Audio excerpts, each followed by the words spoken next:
Welcome. I'm so glad that you've chosen to study this book of Romans.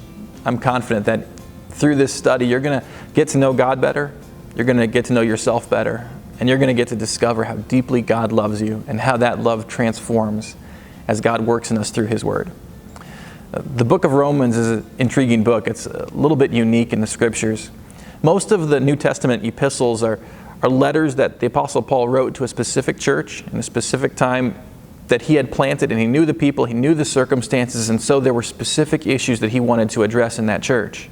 Which leaves us reading between the lines and sometimes trying to figure out what the teaching really was that was going on in Paul's mind that caused him to give the advice that he did. Book of Romans is something different. In this book, the Apostle Paul writes a letter to introduce himself to a church that he's never been to.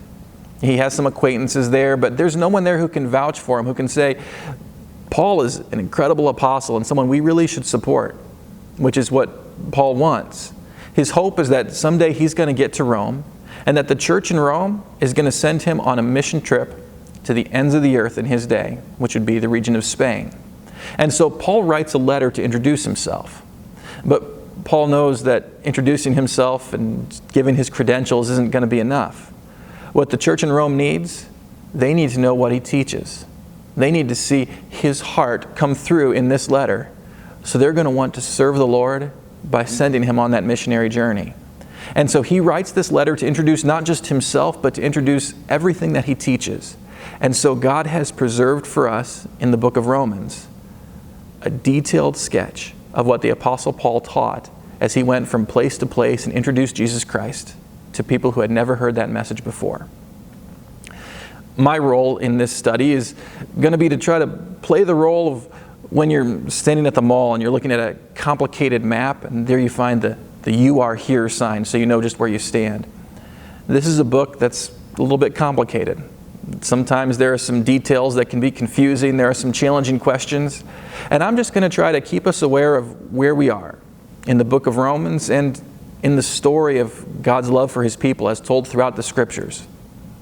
As we begin the book of Romans and as we look at these first few verses, we get to see the Apostle Paul introducing his primary topic, what the whole book's going to be about.